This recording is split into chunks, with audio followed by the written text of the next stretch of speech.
지난주에 당회를 하면서 제가 우리 장모님들한테 제가 여기서 너무 힘들고 괴로워서 좀 쉬겠습니다 그랬어요. 그래서 조금 안식어를 좀 허락을 받았는데 그래서 좀 쉬려고 생각을 했어요. 근데 계속 제 마음속에 쉰다는 것이 무슨 의미가 있을까?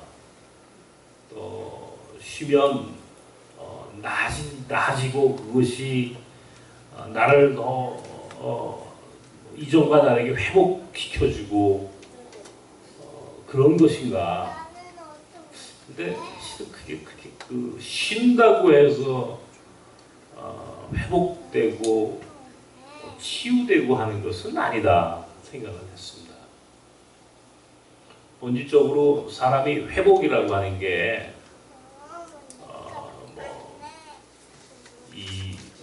많이 쉬고 좋은 것 많이 먹고 그렇게 해서 그 회복이 되는 게 아니고 어떤 측면에서는 그것은 하나의 어떤 계기가 있어야 되고 또 내가 내 능력으로 치유되고 회복되는 것이 아니라 하나님의 영이 정말 내 마음과 내 생각과 내 영혼을 붙잡아 주시고 또 그렇게 새롭게 해주셔야만이 쉬는 것이로구나. 근데 우리는 인간적으로 내가 쉬면 조금 더 편하게 설교도 안 하고 근데 아무리 생각해도 그런 것 같지가 않더라고요. 그래서 돌아왔습니다.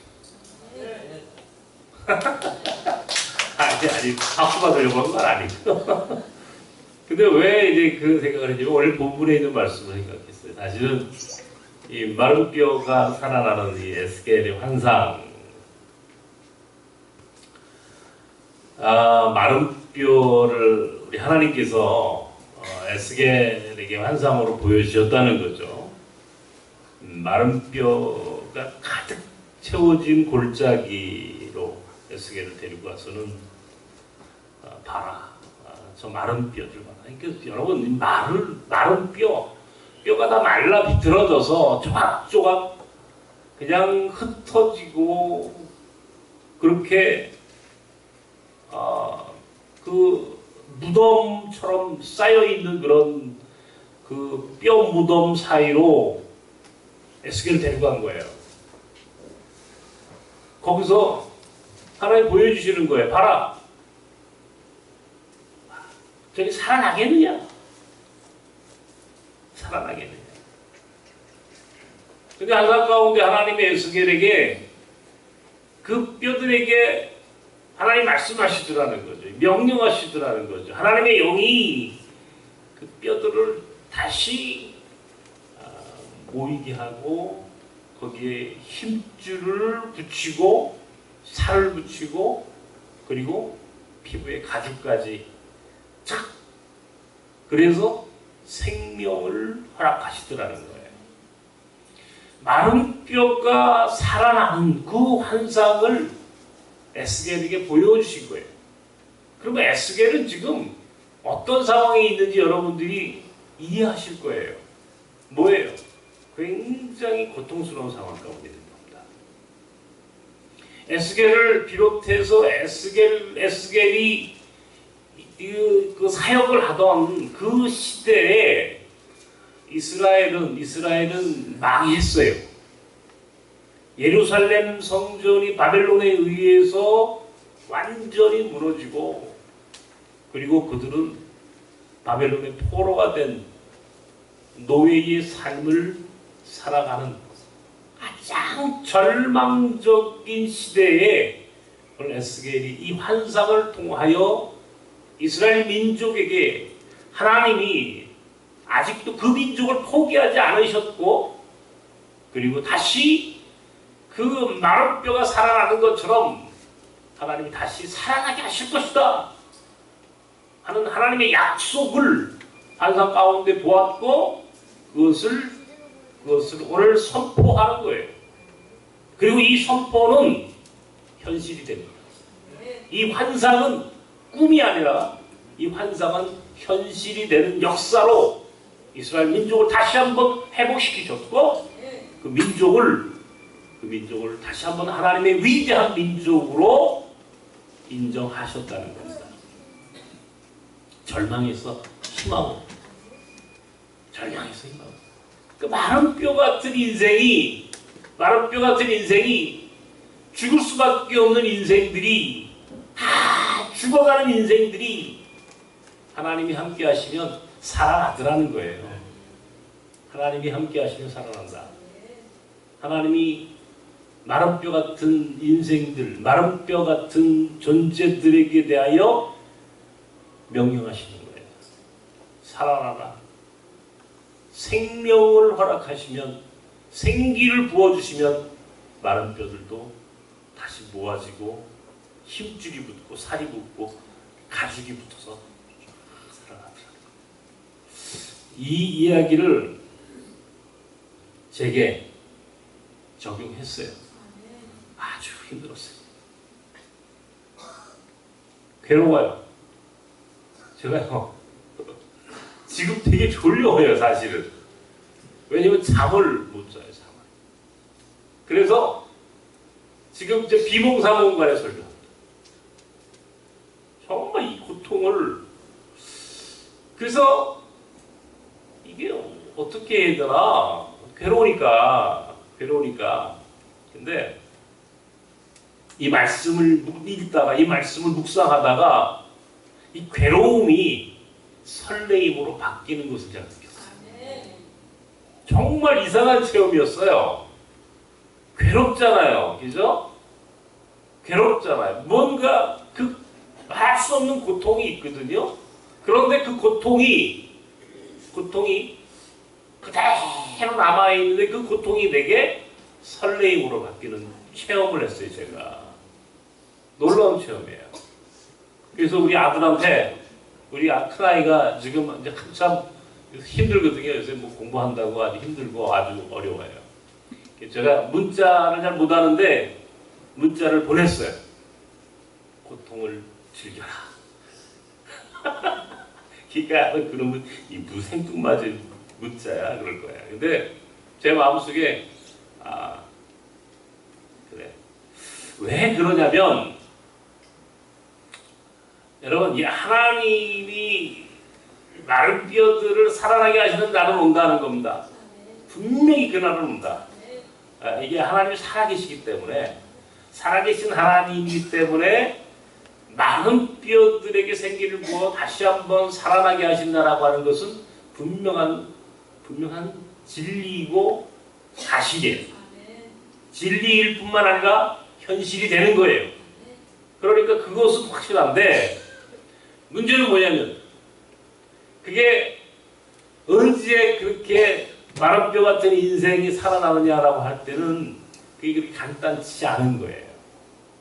그러니까 그래서 사람들이 실족하는 이유가 뭐냐면 우리가 믿는다라고 하잖아요. 마른 뼈가 살아난다는 것을 믿는데 그것을 믿지만 기다리지 못하는 거예요.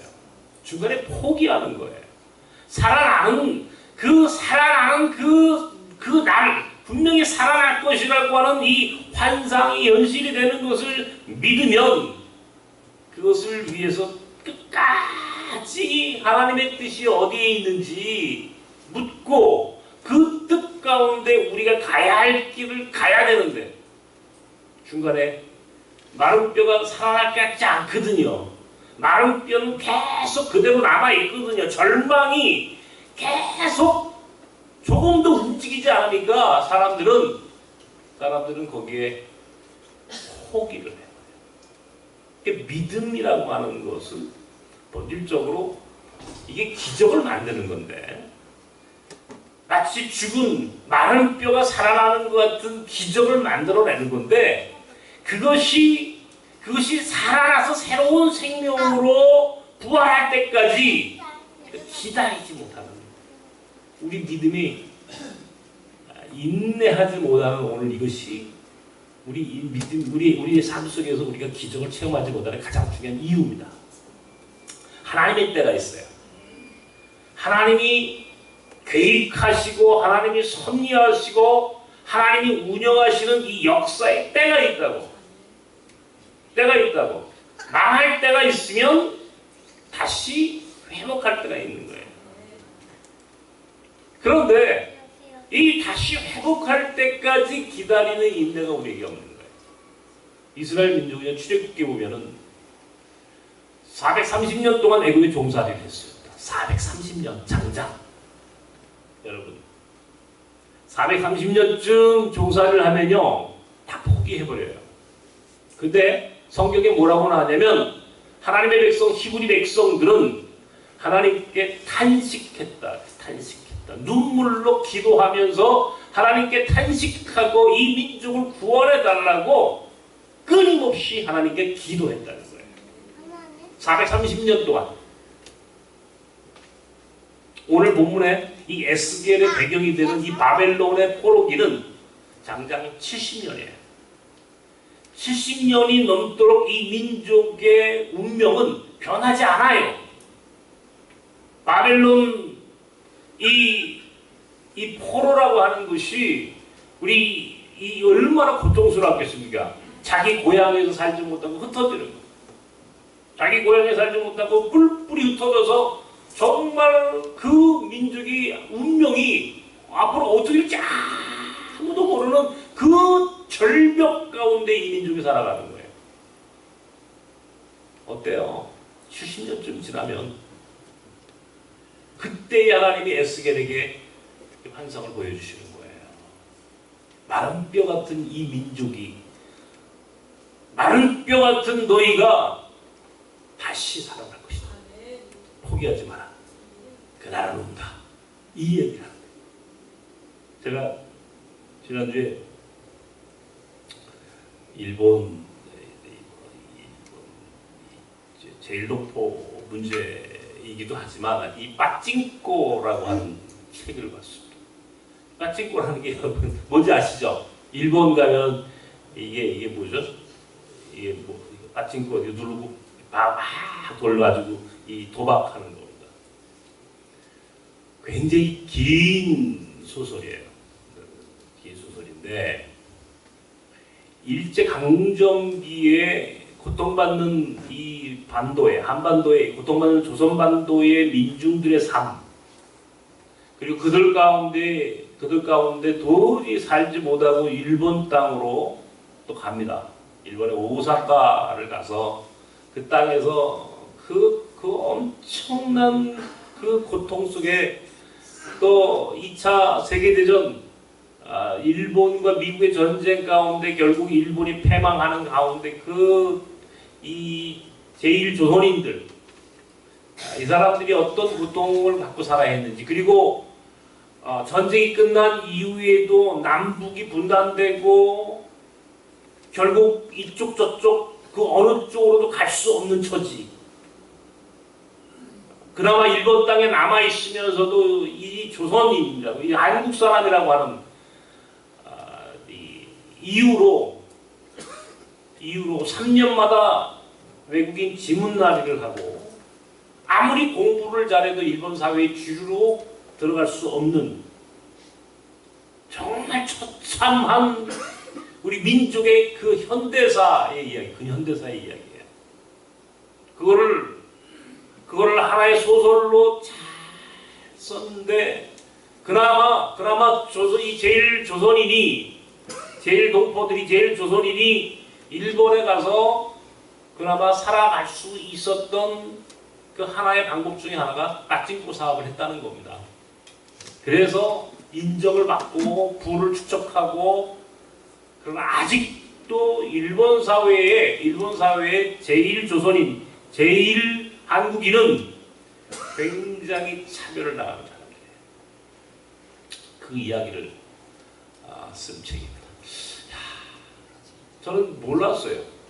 제가 이제 외국인 사역을 하면서 일본을 한 4-5번을 갔던 일이 있었는데 그 일본을 갔던 것 중에 가장 중요한 이유 중에 하나가 일본에 있는 우리 한국인들의 지문 날인 문제. 일본 정부로부터 지문 철폐해라. 지문 철폐해라.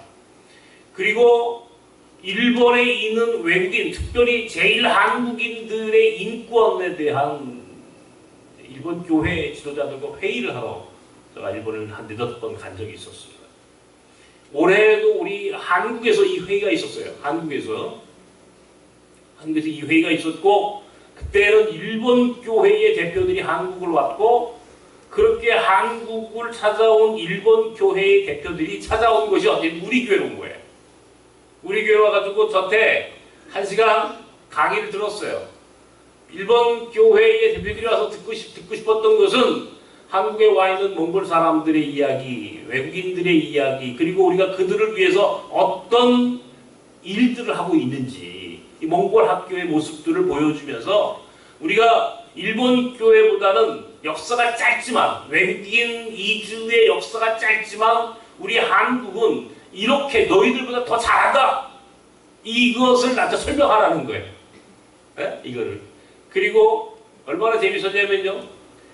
그날 그 다음날 그 일본에서 온 사람들 그 회의에 참여한 이제 그 한일 양국의 대표들을 위해서 우리가 만찬을 배설했습니다. 돈을 냈어요. 제가 돈을 좀 내라고 그러더라고.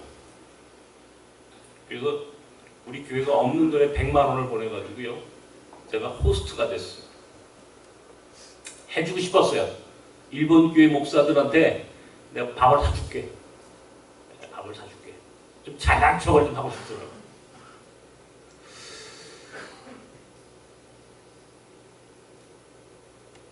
갑자기 우리 조국이 대한민국이라고 하는 나라가 1945년 해방이 되지 않습니까? 36년 일제의 참그 속에 살죠. 36년의 일제, 1945년 8월 15일 우리 조국의 해방과 더불어 우리는 분단된 조국이 됐습니다. 남과 북이 분단돼서 지금 장장 73년이 됐습니다. 오늘 본문의 배경이 된 에스겔의 70년 바벨론 포로기보다 더 긴 세월을 우리는 분단된 조국. 1953년 종전 한국전쟁이 휴전이 됐다면 올해 종전이라고 하는 이름으로 평화협정이 맺어진다면 장장 65년 만에 종전이에요. 전쟁을 끝낸다라고 전쟁을 끝이다. 전쟁이 끝났다라고 하고 선포하는 것도예요. 휴전, 전쟁을 잠시 휴식하는 거, 잠시 쉬는 거에서 전쟁이 끝났어 이렇게 마침표 하나 찍는 것 이게 65년이 걸리는 거예요. 야, 이게 우리 조국이 우리 민족이 살았던 시간들입니다. 그리고 얼마나 가난했습니까? 얼마나 가난했습니까? 제가 어느 교회 창립 예배에 간 적이 있어요. 창립 예배에 간 적이 있는데 그날 저보고 축사를 하라고 그래가지고 저는 이제 뒤에 앉아서 축사하려고 기다리고 있는데 설교하시는 목사님이 연세가 한 70이 넘으신 분이에요. 아 이게 교인들 이제 그 창립 예배 와가지고 막 얘기하는 이 양반이 우리가 얼마나 어려운 시대를 살았는지 당신이 일제시대 때 태어나서 1945년 해방을 경험하고 6.25 전쟁 통해 막 얘기하면서 사람들한테 여러분들 가운데는 경험한 분이 안 계시 여기 유 목사님 외에는 안 계시겠네 그러시더라고요. 제가 뒤에 있다가 아니 저 양반이 지금 무슨 얘기를 하는 거지? 6.25 전쟁을 경험하고 해방을 경험한 사람은 유해근 목사밖에 없겠다.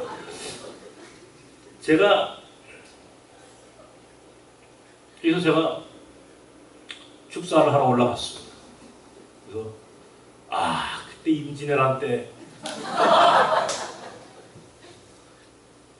일제시대 때 얘기를 좀 하고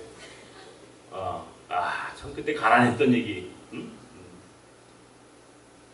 6.25 전쟁통 얼마나 그때 우리가 먹고 살기 어려웠는지 제가 경험한 얘기를 좀 했었습니다. 그러면서 책에서 봤다고. 아주 젊은데 왜 이렇게 저를 그랬더니 그때 생각이 나요. 제가 어렸을 때요. 제가 참 가난했어요. 제가 여기 광장초등학교를 다녔거든요. 이게 우리가 지금 이 예배당을 지금 우리 학교가 있는 이 자리가요. 이 공동묘지 자리입니다. 전부 다. 이 여기 쫙 전부 다 장시대 저 입구까지. 여기 지켜러 다녔어요 제가. 이 아래 지금 광장동이 이게 뭐 사람 사는 동네였죠. 여기 미나리깡이었습니다. 미나리 키우는 맛이었어요. 아무것도 없었어요. 여기서 그걸 알아보는 이광순 총장님밖에 없어요 지금.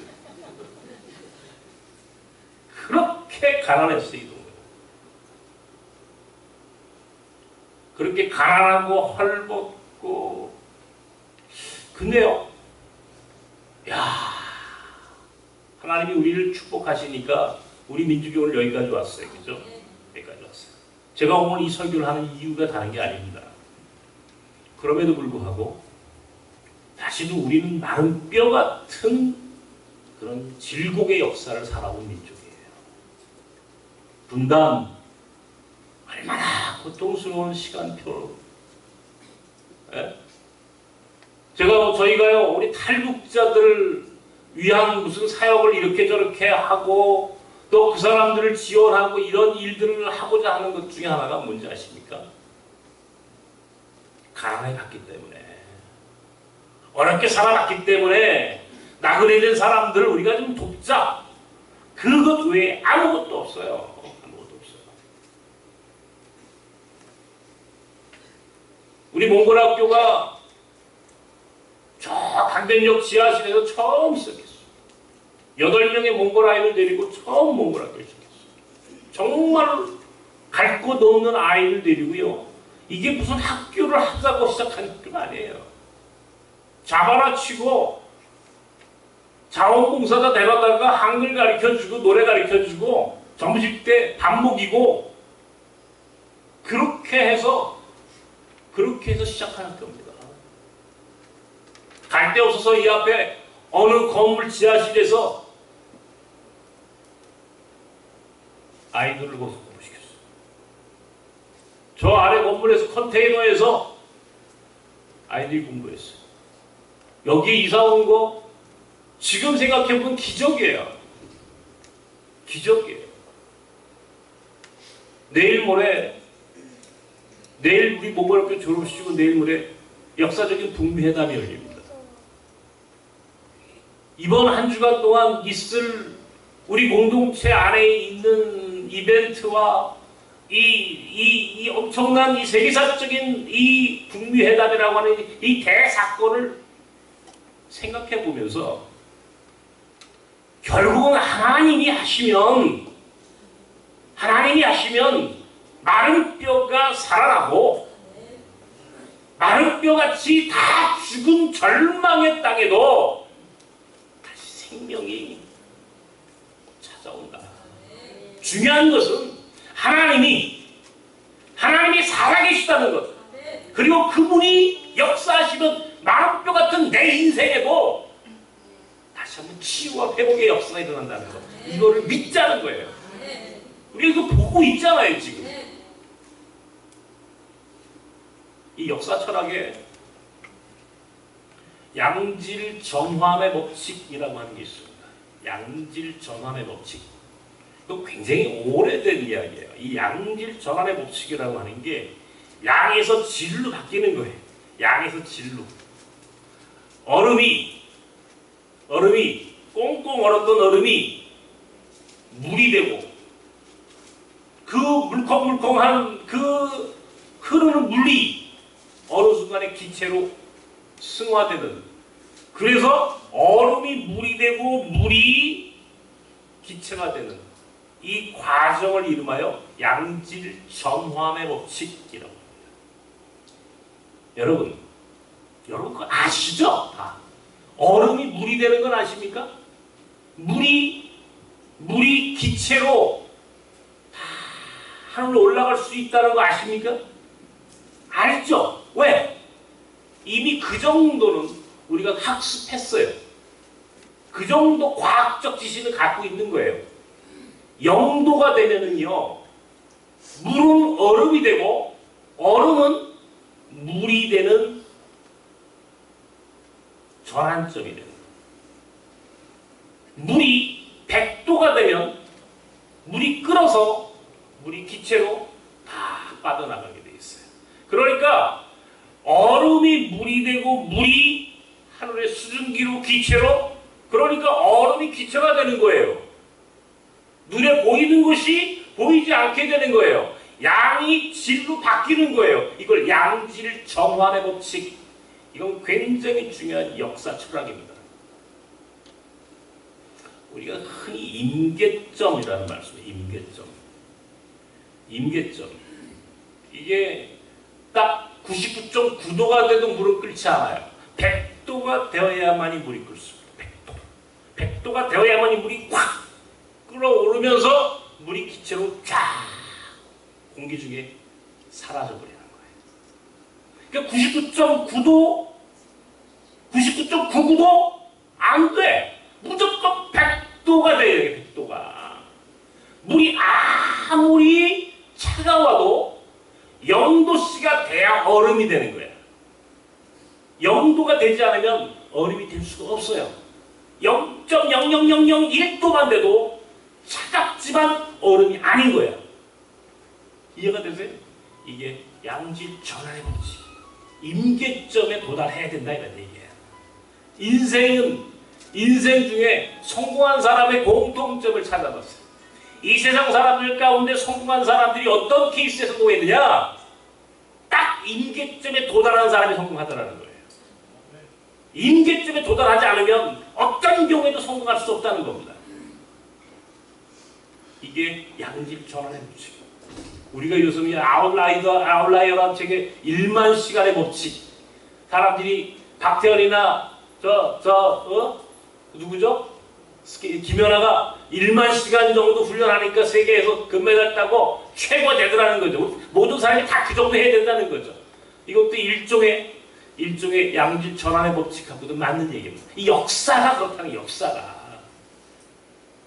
이 세상의 모든 이치가 가만히 보니까 하나님이 통치하시는 이 역사 철학에 하나의 원리가 있는데 그것은 하나님이 그 임계점 그 순간까지 우리가 기다리기를 요청하신다는 거예요. 중간에 포기하지 말라는 겁니다. 믿음 생활하면서 이거 뭐 하나님이 살아계셔? 가보지 않았을 끝까지. 중간에 포기하고 하나님이 없다는 거예요. 99.9도까지만 끓이고서는 물이 끓지 않는다는 거지. 100도가 되어야 안 되니까. 양질 전환의 법칙. 이게 역사죠. 적어도 우리는 그걸 믿자는 거예요. 나는 오늘 내가 다시 한번 이 마른 뼈가 살아나는 날, 그날은 반드시 온다. 나는 오늘 믿기로 했어. 나는 내 삶 속에서 이미 그것을 채워냈고, 나는 수없이 간증할 수 있는 삶을 살았지만 때에 따라서는 괴로운 거예요. 힘들고 언제까지 난 이렇게 살아야 합니까? 또 하나님 앞에 그냥 원망하고 불평하는 시간들이 잠을 못 자는 거예요. 그런데 문득 마른 뼈가 살아나는 이 환상을 에스겔이 봤고 이것을 말씀 속에서 내가 믿게 되면서 우와, 이거는 또 한 번 기적을 체험할 수 있는 기회가 왔구나. 다시 말하면 이 괴로운 순간을 설레임의 순간으로 바꿔야 되겠다. 나는 지금 괴로워. 그러나 더 이상 괴로움으로 남고 싶지 않더라고요. 이것을 설레임으로 바꿔야 되겠다. 다시 말하면 오늘 이 고통을 내가 다시 또 다른 믿음의 눈으로 설레임의 순간으로 받아들여야 되겠다. 어젯밤에 정리를 했어요. 이것저것 우리 몽골학교 안에 우리 나성 어린이집이 있습니다. 아마 여러분 소식지를 보셨는지 모르겠지만 그 어린이집이 11년 동안 운영이 되어 온 어린이집이에요. 몽골 아이들이 거의 대부분이죠. 20명의 아이들이 그곳에서 생활을 합니다. 굉장히 사각지대에 있는, 정말 사각지대죠. 그죠? 우리나라 보육 복지에 아무런 지원을 받지 못하는 완전 사각지대에 있는 게 우리 어린이집. 우리 몽골 학교도 마찬가지지만 11년 동안 있던 집에서 나라 뭐 돈을 어떻게 아주 복잡한 문제가 계속 발생하는 거예요. 지난 한 달 동안 그것 때문에 머리가 아팠어요. 제 마음속에 굉장히 불편했어요. 그런 일들이 불편했어요. 많이 괴로웠어요. 그런데 지난 주간에 뜻하지 않게 이거는 이제 하나님이 이제 임계점에 우리를 끌어올리셨구나. 뭐냐? 어린이집을 져야 되겠다. 딱 그 생각이 드는 거야. 어린이집을 져야 되겠다. 어디다? 몽골 학교 옆에 어디까를 찾아야 되는 거지. 이 땅에도 그래도 어린이집을 비울 공간을 찾자. 오늘 아침에도요. 저를 우리 박봉현 집사님 보셨을 때 우리 집사람하고 손잡고 제가 두리번 돌아다녔습니다. 오늘 눈도 안 보이지만 어린이집을 지을 곳을 찾자. 지을 곳을 찾아야 되겠다. 그러다 보니까 어린이집만 문제가 있는 게 아니야. 우리 몽골 학교도 아이들이 300명이 넘으니까 공부할 공간이 부족한 거예요. 이게 다 뜻이 있었구나. 누가 그러더라고요. 부족하고 또 문제가 생기고 또 어려움이 오고 그것 때문에 잠을 못 자고 그것 때문에 괴로워하는 날이 축적되는 날, 그것이 하나님이 기적을 일으키는 습관이라고 나한테 가르쳐줬어. 얼커니 학교를 짓자. 어린이집을 짓자. 진짜 때가 됐나 보다. 또 한 번 여러분과 함께 하나님이 어떻게 어린이집을 짓게 하시는지 보십시다. 보자고요. 제가 이 학교 지을 때 여러분 저 안에서 예배 드릴 때 그랬어요. 하나님이 어떻게 몽골 학교를 짓는지 봅시다. 나는 그때 아무것도 없었어. 믿음 하나만 갖고 갔어. 그리고 이 학교가 져졌어. 이제 4년이 지난 지금 몽골 학교 또 좁아. 어린이집 문제가 부각이 됐어. 이거는 또 지으라고 좋습니다. 하나님. 몽골 학교와 우리 나섬 아시안 청소년 학교와 어린이집과 이 모든 것들을 운영하면서 지금 필요한 공간이 필요하다면 그때는 하나님 예배당이 아니라 학교를 줘야 한다면, 그건 예배당이 아니라 어린이집을 줘야 한다면 주님 역사하시겠지. 마른 뼈가 살아나는 환상을 나는 오늘 말씀 속에서 우리 아이들의 새로운 미래를 다시 꿈꾸기 시작했다. 뿐만 아니라 몽골의 평화 캠프, 이게요 참 기적 같은 일들이에요. 이 이야기를 갖고 제가 몇 군데 이야기를 하고 어떻게 연결된 교회가 있었습니다. 저 경기도 의왕에 있는 우리 여기 신승윤 전사님, 우리 윤 집사님 다니던 모교회예요. 지난주 화요일날 그 교회를 갔어요. 가가지고 몽골 평화 캠프 얘기를 밥 먹으면서 그냥 제가 주소도 없이 얘기한 거예요. 근데 그 교회에서 몽골에 평화 캠프 짓는 데 필요한 재정 우리가 되겠습니다. 그 교회에서 그날 밥 먹다가 선뜻 그 자리에서 결정해 주시더라고요. 내가 됐구나. 이것이 임계점에 도달했구나. 하나님이 이 양질 전환의 법칙에 지금 하나님 역사하시는 이 전환점의 한 폭발에 우리가 있구나. 그리고 이제 이것을 위해서 NGO를 설립해야 되겠다. 어젯밤에는 잠이 오지 않아가지고 NGO 이름을 생각했어요. 가칭, 통일과 미래. 미래자들은 별로 안 좋은가? 어떻게 생각합니까, 여러분? 통일과 미래. 조금 별로예요? 바꿀 수 있어요. 큰 NGO를 만들어야죠. 제대로 된 우리 조국의 미래를 담보해낼 수 있는, 한반도 통일과 번영은 물론이고 이 동북아시아 나아가 세계의 새로운 리더십으로 우뚝 설 수 있는 그런 멋진 NGO를 하나 만들어야 되겠다. 이 꿈을 꾸기 시작했어요. 마른 뼈가 살아나는 것처럼 지난 73년 동안 분단된 이 조국, 65년 동안 휴전이라고 하는 이 말도 안 되는 이 현실 속에서 고통받았던 이 조국의 미래가 지금 우리가 다가올 내일 모레 북미 회담으로부터 수요일날 선거로부터 내일 있을 몽골 졸업식, 몽골학교 졸업식으로부터 이렇게 연결되는 환상을 보면서 이제는 때가 되었구나. 하나님의 때가 마른 뼈를 살아나게 하는 그 때가 되었구나. 마음에 확신이 들었어요. 몽골학교를 제대로 된 학교로 만들기 위해서는 학교 법인을 세워야 돼요. 몽골학교를 법인화하는 작업들을 가속화해야 해요. 뉴라이프 미션과 동대문 사역을 더 활성화시켜야 해요. 그래서 마른 뼈처럼 죽어가는 이 시대의 시니어들에게 새로운 하나님 나라의 소망으로 저들을 다시 깨워야 돼. 하나님의 뜻이에요. 역파송 선교, 이건 뭐 말로 다 할 수 없이 중요한 때입니다. 지난 주간에 얼마나 웃긴 일이 있으면 투하가 갔거든요. 투하가 이제 파송 예배 끝나고 갔잖아요. 갔는데 하루 지났는데 연락이 왔어요. 선교비를 가져왔는데 다 잊어버렸대요.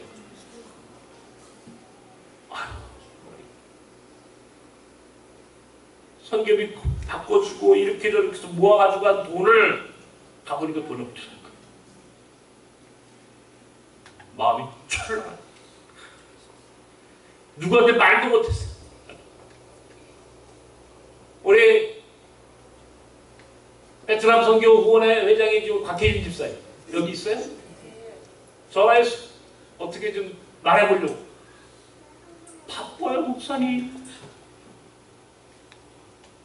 전화했다가 말도 못 꺼내고 끊었어. 나만 혼자 괴로워가지고 야, 황당하더라고. 근데 그날 저녁 때 연락이 왔어요. 돈을 찾았다는 거야. 이게 무슨 짓이야 이게 지금 내가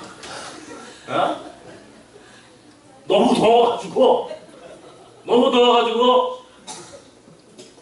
자고 일어나니까 돈을 어디다 뒀는지 생각이 나더라는 거예요. 얘 젊은 애가. 아니 베트남 사람, 한국 사람이 더운데 더위 먹었다면 내가 이해가 돼. 얘가 완전히 한국화된 거야. 이게 얼마나 코미디 같은 일이 있었는데요. 지는 얼마나 괴롭게 했냐고요. 나도 괴로웠는데 돈이 좀 없다고 그 마음속에 얼마나 괴로웠겠냐고. 찾았다는 게 어디다든지 자고 일어나니까 생각이 나더라는 거예요. 혼을 내주려고. 그러면서 재밌죠? 제 마음속에 이 역파송 선교에 대한 다이나믹한 에너지를 하나님이 나한테 계속 깨워야 이게 끝난 게 아니다 이 얘기야. 끝난 게 아니다. 이걸 지금 계속 나로 하여금 역파송, 이 지속적인 역파송 선교, 여기에 우리 나선과 우리 한국교가 어떻게 참여할 것인지에 대해서 고민하게 하는 어떤 하나의 계기가 됐어요. 짧은 그 순간적인 그 해프닝이지만 나선 시니어 하우스 안식과를 설립해야 되겠다. 적어도 나선 안에서 함께 고통받고 고생하고 함께 사역했던 사람들이 미래까지도 책임질 수 있어야 되겠다. 이 일을 위해서 우리가 어떻게 하면 선교적 기업으로 나선의 모든 사역을 자립할 수 있을까? 이런 모든 것들을 종합적으로 머릿속에 그림을 그리려고. 할 일이만 할 일이 태산 같지만 그러니까 괴로움이 설레임으로 바뀌더라고. 잠은 못 잔 건 똑같아. 근데 잠 못 잤지만 괴롭지 않고 가슴에서 설레이게 되더라고. 그래서 오늘 설교를 하기로 했습니다. 다시 돌아왔어. 다시 마른 뼈가 살아나는 환상을 나도 꾸었어. 여러분에게 이 환상을 이야기하고 싶어요. 우리 조국이 다시 살아나는 꿈, 죽어가는 한국교회가 다시 살아나는 꿈, 우리 각자의 삶이 지금 절망 가운데, 고통 가운데, 말로 다 할 수 없이 죽어가는 이 우리 각자의 삶 속에서 힘을 냅시다. 그리고 하나님이 반드시 저와 여러분 우리 모두를 다시 회복시켜 주시고 다시 생명의 삶으로 우리를 이끌어 가신다라고 하는 사실을 믿으시고 믿음 가운데 포기하지 않고 끝까지 하나님이 역사하실 그 순간까지 끝까지 하나님의 뜻을 묻고 우리에게 주어진 삶을 살며 가야 할 길을 뚜벅뚜벅 걸어가는 저와 여러분이 되기를 주님의 이름으로 축원합니다. 하나님 아버지, 마른 뼈가 하나님이 말씀하시니 생기를 얻고 새로운 생명으로 일어나는 환상을 보았습니다. 에스겔이 보았던 환상이 오늘 우리의 환상이 되길 원하고 이 환상이 오늘 우리 가운데 이루어지는 현실이 되기를 소망합니다. 이 조국의 고통받는 이 조국의 현실을 이제는 마른 뼈가 살아나는 것처럼 다시 한번 우리 조국을 회복시켜 주시고 죽어가는 한국교회를 살려주시고 나선의 성도들 한 사람 씩 절망 가운데 고통받고 있는 저들의 삶 속에 주님 마른 뼈가 살아나는 새로운 생명의 은총을 허락하여 주시옵소서. 그때까지 살아있음으로 포기하지 말게 하시고 하나님의 뜻을 따라 우리에게 주어진 삶을 살아가는 살아있는 나선 사람들 되게 하여 주시옵소서. 예수님의 이름으로 기도합나이다. 아멘.